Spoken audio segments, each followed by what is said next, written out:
Hello. I'm making a quick video. I just want to show the tree.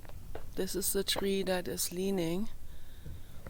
His name is Doug, and people have installed a very heavy wooden swing on him and onto another one that we had to cut down over where that brush is.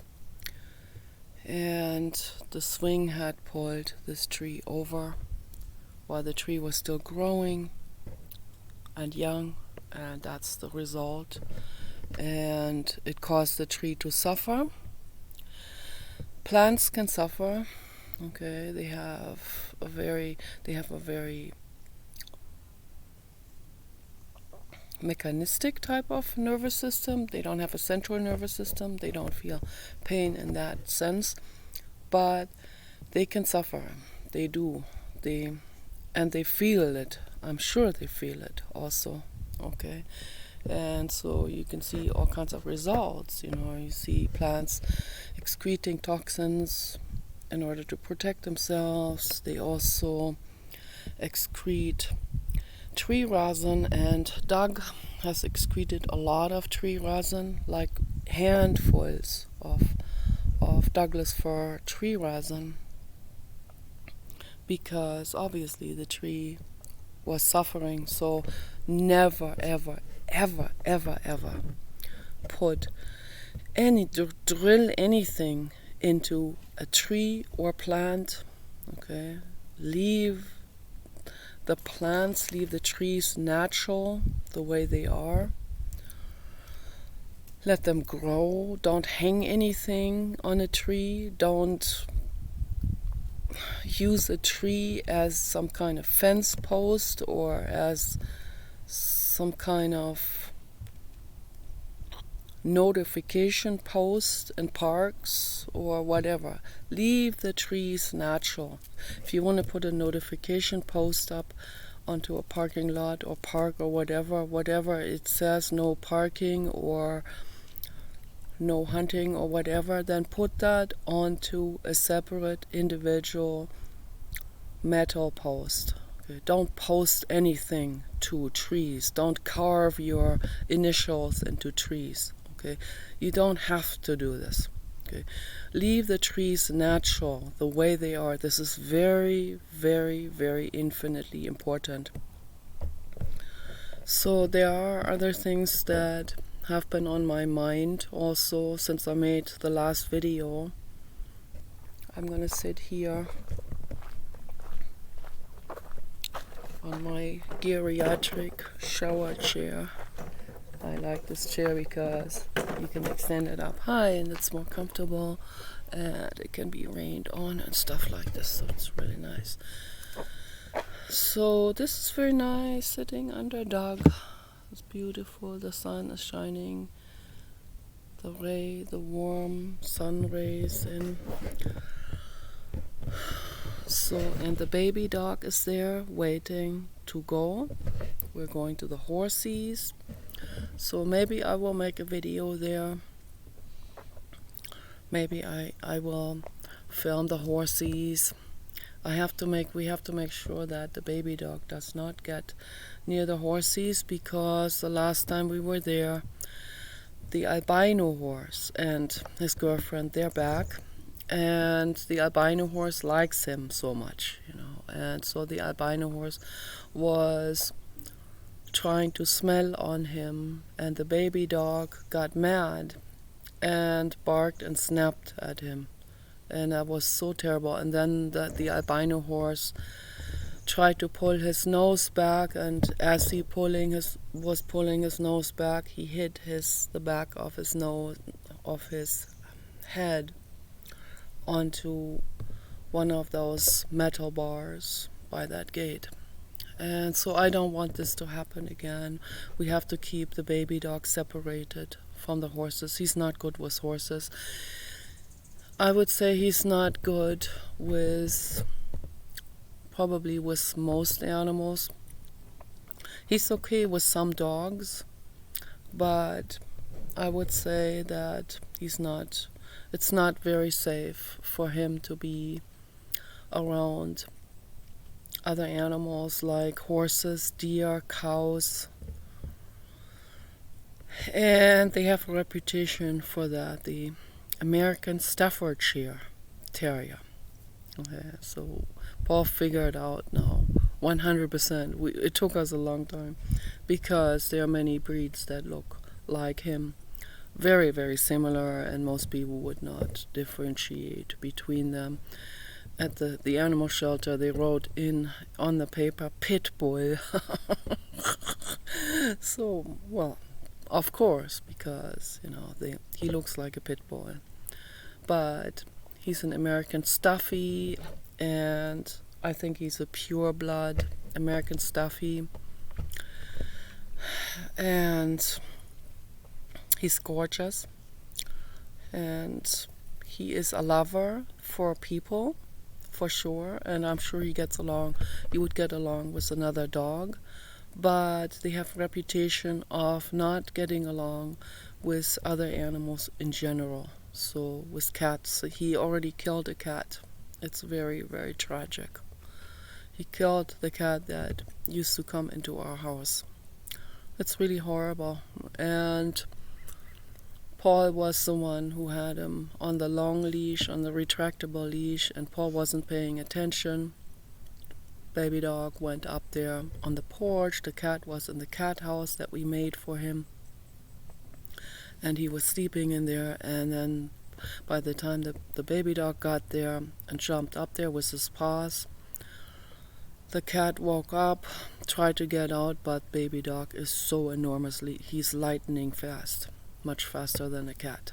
So he grabbed the cat around the middle. He wasn't shaking the cat. I don't think he was necessarily trying to kill the cat, but he was grabbing the cat with such force to hold on to the cat that the cat had internal damage and then died at the next door neighbor's porch. Really horrific that the neighbor told us. We didn't even know what happened to him for a very long time. So I feel infinitely sorry for the kitty. Infinitely sorry.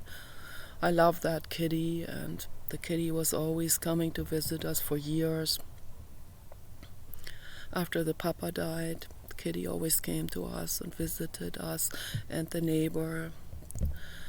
So I always called him her. I always said she. I always thought that was a girl, but the neighbor said that he was a boy.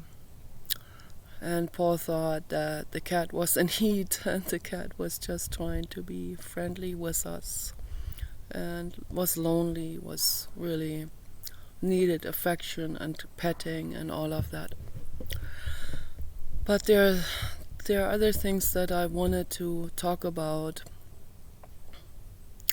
that all tie into this, into love and kindness for the world, and everyone has to make their commitment towards that.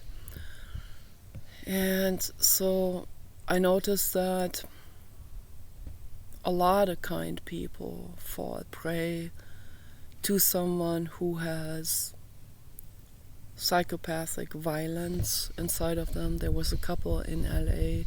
I don't think I've told that story before. A couple in LA, they had a garage by the street that opened up towards the street, and they had a real large garage, and they always had people come over and sit with them and drink tea with them, and they would invite everyone to come over and talk to them. And at some point, this real crazy young 20-year-old student, a guy, this is usually guys, women don't do these kind of things, and that guy, he was very, very confused about who he is. He left notes like this on the internet, and he was kind of suicidal, and he felt homicidal, and he didn't know.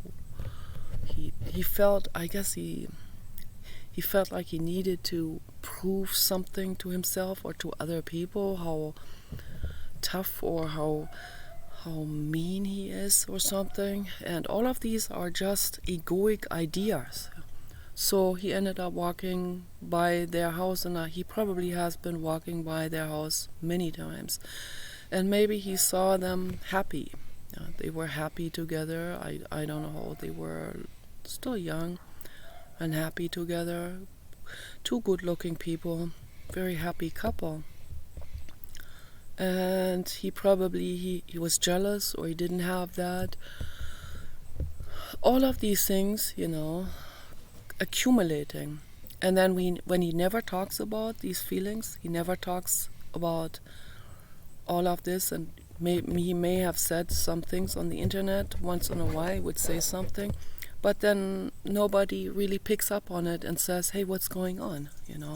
Let's talk about this. You need to talk about these feelings. There's no place to go to, no therapy help center to go to pack all of that stuff out, to have a vent, an emotional vent. So he just accumulated it, and religion made it worse, like the father would say, keep your Bible close and stuff like this. I mean, the father is out of fear, of course. I'm not blaming anyone, but that kid went completely crazy, and I don't know if he was on any kind of substance. They didn't mention that. He went completely crazy, and he attacked the couple, even without any kind of weapon.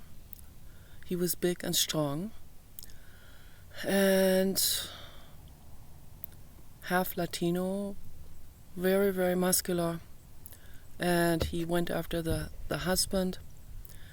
He tore him down to the ground. He beat him up. He bit him to death, and then he did the same with the woman.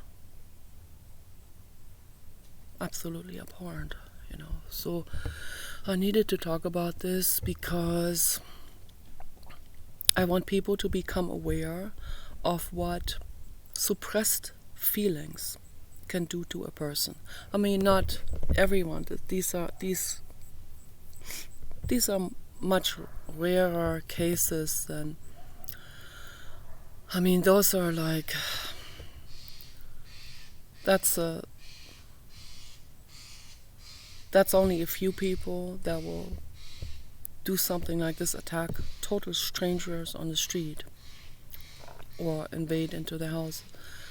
I mean, luckily that's not many people that will do this, but it just goes to show what suppressed emotions can do to someone. Okay, and people need to be aware about this.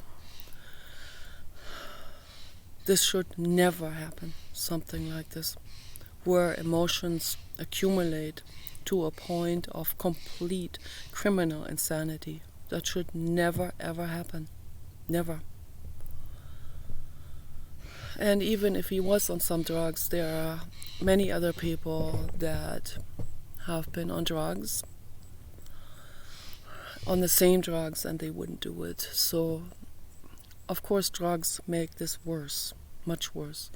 Drugs really cause total confusion and craziness and violent behavior in the brain, and they take away any kind of last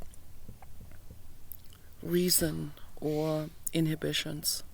So it makes it much worse.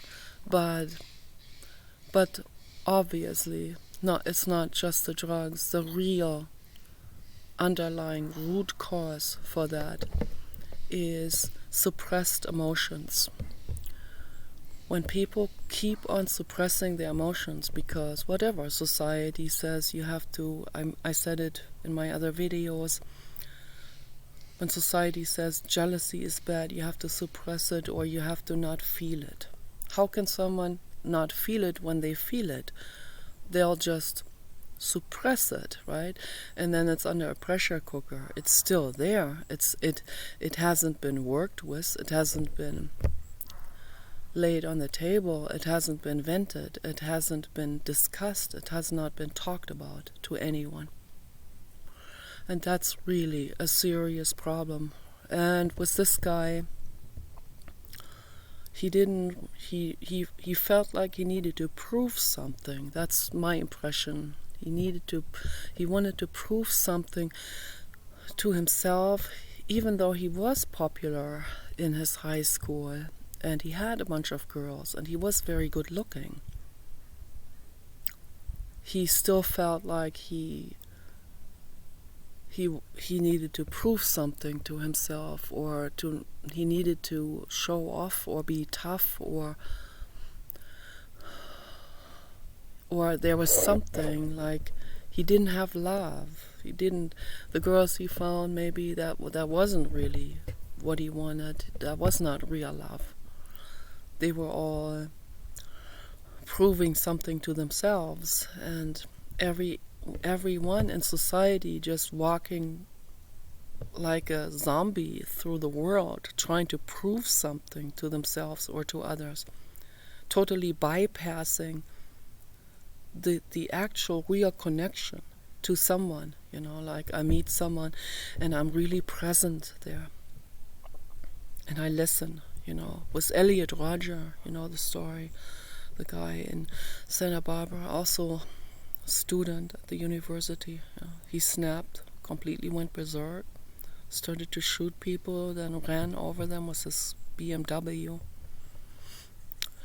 A rich kid had everything going for himself. His father is a movie producer, and his father has really tried to help him a lot. Really, really, really tried hard.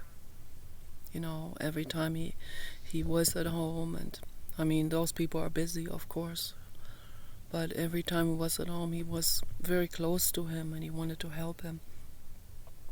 He wanted to buy him a high-end Vegas hooker. But the kid refused. That's not what he was after. He didn't want that. He didn't want someone for hire. He wanted the girls at his university, at his college. He wanted those popular girls there. And they showed some of the photos, very gorgeous blondes. And he wanted them to come to him. He wanted them to love him, not be paid for it. And so it just, the need for that was so intense, just accumulated further and further and further. What he needed is not that the father didn't understand any of this very, very well. That this was coming from childhood trauma. His parents went through a very heavy divorce. His mother is Asian. His father is white. I don't know, Jewish, Italian, looking a little bit, very good-looking guy. And he felt ugly, when in fact he was so good-looking that when I first saw this video as it started, I thought that was a BMW commercial. Was a real, exceptionally good-looking man showing off the newest BMW or whatever. And then Paul said, "No, you gotta watch that video further," as he then started to talk about retribution and taking revenge on society for him not having a girlfriend, for him being alone, and everyone else, the brutes as he called them, they had their lover, and he was extremely jealous and so on. And although he did talk about these things, nobody really helped him with this. No one helped him through this. No one said anything nice to him. See, if I only found out about him after this disaster had happened, if I had seen his videos before, and if I had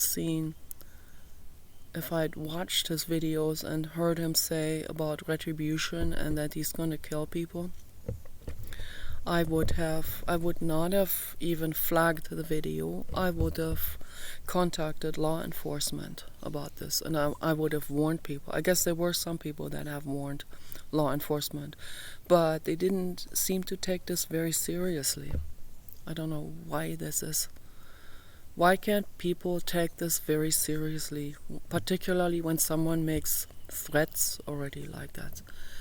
A threat like this should be regarded even much as a much more serious issue than ever before, particularly by the legal system. We have the legal system, but people don't even enforce it. The legal system, when George W. Bush created this Homeland Security law, where whenever someone is threatening someone else with physical violence, that would be particularly falling into this field of Homeland Security threat. And this should have been taken very seriously. Whatever the threat is about, whether that is coming from Osama bin Laden or some follower or a jihadist or a kid in high school who is suffering psychologically to the point of snapping. I mean, all of these situations, whether this is some kind of religious or political background, or whether that's just simply jealousy and a personal problem, ultimately the result is the same, okay? Should be treated the same. And the psychological suffering is the same, it's exactly the same.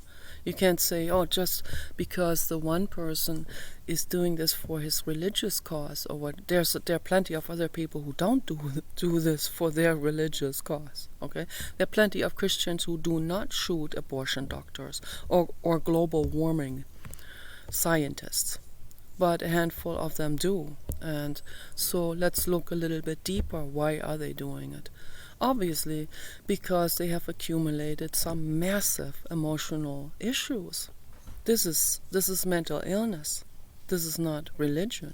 Okay, all of that. Jihadists, they're mentally ill. They're dangerously mentally ill. That needs to be addressed. All of this. Just as Elliot Rodger was severely mentally ill,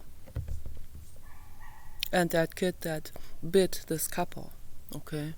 So that's a criminal insanity. All of these people, that needs to be taken extremely seriously. The police should not just brush over this. They went over to his apartment where he lived with other people,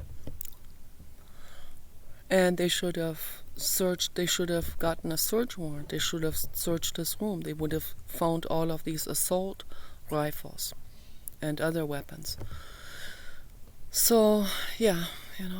We need to. I'm almost done. Yeah. So we need to take all of this very seriously, but the most important thing, what I am emphasizing, is that we have to have therapy help centers where people can really discuss and really feel safe, where they can really let these emotions flow, instead of accumulating it by suppressing it and then creating a pressure cooker and some kind of spring, spring in a box, jack in the box that will be under such tension that the slightest blow of the wind will ignite this thing from pushing up like a volcano. Okay, and we can absolutely prevent this from happening if we have much better mental health care. The mental health care that I am suggesting, therapy help centers that are free for people, for every single person, as a form of daily community meeting place, okay, where we can discuss this stuff before it becomes an actual mental illness, okay, where people can start to heal. This is also part of All of this is part of holistic living. The therapy help centers that I designed in my head, this is holistic living, okay, that will prevent catastrophes. Okay, take care.